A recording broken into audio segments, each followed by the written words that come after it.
Over the past 9 weeks, the solo songs for the third album from NijiGaku have been previewed. Yes, it's still early, but I'm curious to see what you guys think about who has the best solo song in this album. The album will release on September 2nd of 2020, so we will have some time until the full versions will come out, but we could still get a guess on what we think is the best song. But for right now, we will just have the previews to look at. I'm curious to see how these songs rank against each other, so let's first get a preview of each individual song for 30 seconds, and then I'll go ahead and give my current rankings for these songs. Again, it is too early to give official rankings for these songs, but let's see where we think each song stacks currently, and we can see how that changes once we get the full versions, because I'm curious to see how those full versions will impact how people feel about these songs. So let's go ahead and get to the previews.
Now before I begin, I might get some people to say, well, where is Muteki-kyuu Believer? This is actually from the first single, which is Muteki Believer and Mirai Harmony. That is single, the first single. We're looking at the third album here. So that song, while it is a solo song, and it's a solo song by Kasumi, that is not going to be included because it's separate. So that's why it's not in here. Anyway, speaking of Kasumi, in 9th place we have Margaret by Kasumi.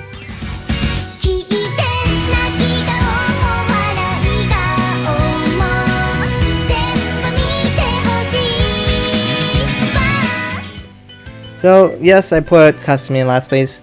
I think this has been my least favorite Kasumi solo as well.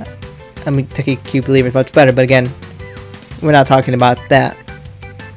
Margaret is kind of a fine song. There's nothing that really grabs my attention in here. It's pretty basic from an instrumental standpoint, and the vocals don't seem to do anything very interesting either.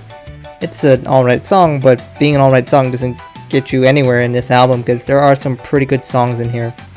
In 8th place, I have Say Goodbye Namida by Ayumu.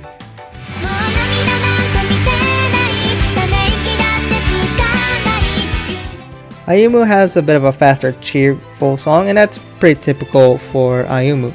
It got a nice beat, and after listening to it a bit more, I could say the song has some merit to it.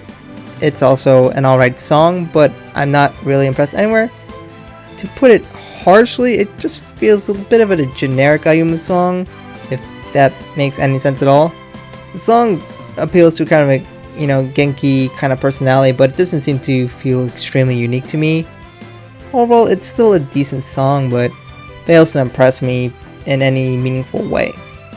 In 7th place, I have Tanoshi no Tensai, which is by Ayumi Yoshida.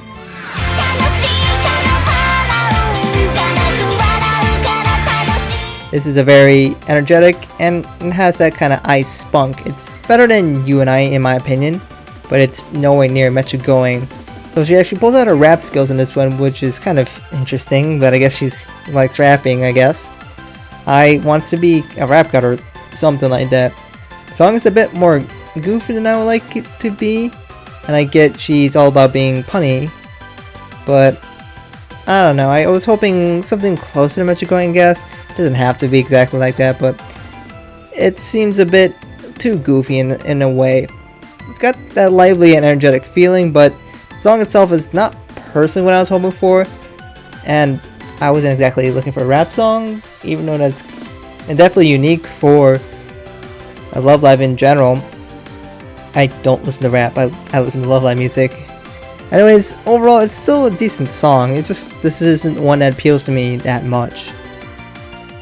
In 6th place, I have Yagate Hitotsu no Motogatari by Shizuku.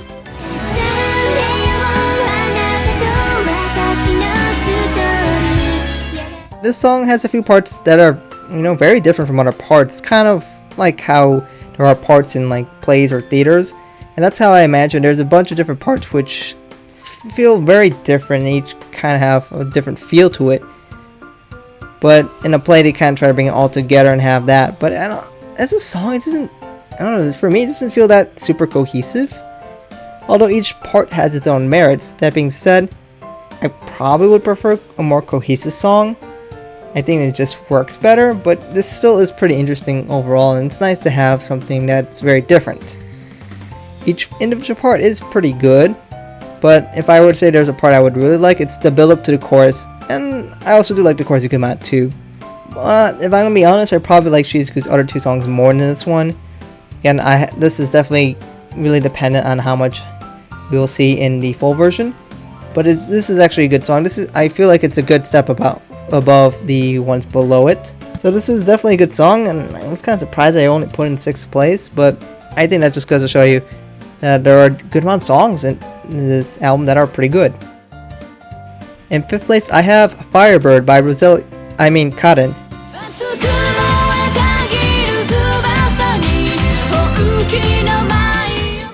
So this one's a very Spanish kind of Latin kind of feel in the song, and you gotta ask why. That's kind of the great part of Love Live, is that they're willing to do songs that are inspired by so many cultures. This is not the first time we got this kind of song. We have Storm and Lover and Manatsu Modoro or whatever it was, which was that duet song. So this is definitely not the first time that we got this kind of style of song. But it's always a surprise when I see this, and I think Kara pulls it off pretty well. I love that Love Live is willing to branch out to other styles. So we got another kind of snazzy kind of Spanish song here with those guitars and all. The echoes in the songs are pretty fun, and I like those, and it's pretty upbeat and fun to listen to. It's not what I was expecting from Karin, but it's still pretty good, to be honest, and it's a bit catchy. It's odd that I only put in 5th place, but I still think it's a pretty good song. In 4th place, I have Like It, Love It by Setsuna Yuki.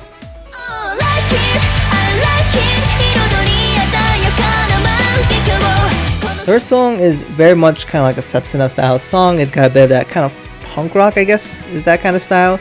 It's got the guitars and a bit of mix of a pop, kind of like a lot of J-pop songs that I've listened out there. The title suggests I do actually like the song. I usually tend to like songs like this a decent amount, but I know there's songs in the style that I tend to like a bit more. It's fun and energetic. And of course, Setsuna has very good vocals in here. It's a fun and good song. I do need to listen to more of this before I want to make my full assessment on it. That's what, right now I like the song a good amount, but I'm still hesitant on where I want to place it. So I kind of put it back only in 4th place because I don't know if it deserves the tiebreaker amongst what's in 3rd place at the moment. In 3rd place, I have Martian Star by Kanata.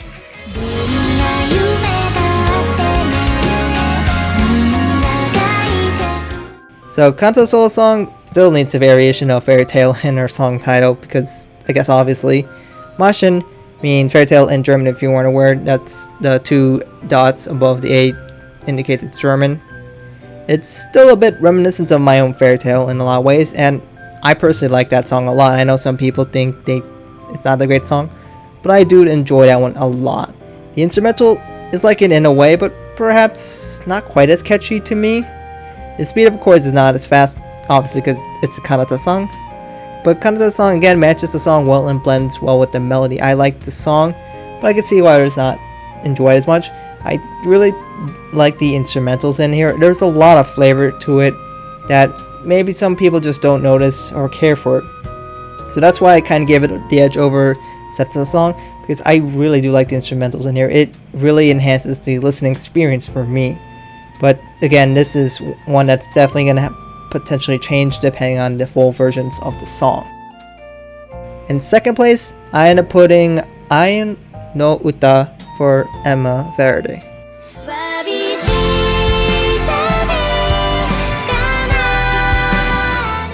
So Emma actually showed up this time for me, and my god, she came in full force. Emma's been known for being into that slower, kind of that naturesque kind of style for her songs, and that usually is a death sentence for me when you create a song like that. This one still is a little of a slow song, but Emma's voice is just so beautiful in this one. I wish Emma sang like this a lot more. Her voice is so powerful here, and this is exactly how I imagine an ending anime song would be for more of a dramatic kind of anime. Her deep voice here, it's good. I cannot deny it. I really do like it here. The chorus is where the song truly shines, so that part of the song really changes everything for the song. The other parts of the song are decent, good, but my goodness, that chorus is so good. And that's what's so single-handedly carrying all the way up to this place. Now, depending on will I get more experiences like that in the full version? If I do, then it could likely keep the 2nd place. If not, then I might move it down 3rd or 4th. But I just really like that chorus. It is so good, and it just makes me really like this song a lot. The emotion and passion is so overwhelming that I just cannot help but appreciate the vocals and instrumentals in the song. It's just a very good job done by Emma. And in 1st place, I have Anuragu Hato, or Analog Heart, by Rina Tanoji.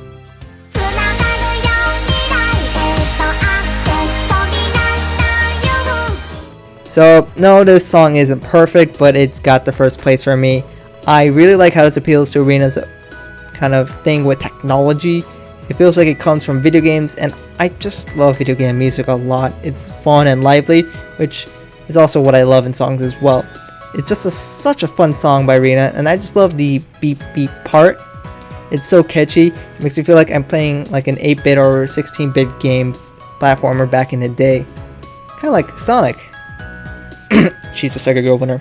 It's definitely my favorite Rina song, and I love how great of a song it is, and I just think it's very fitting for her.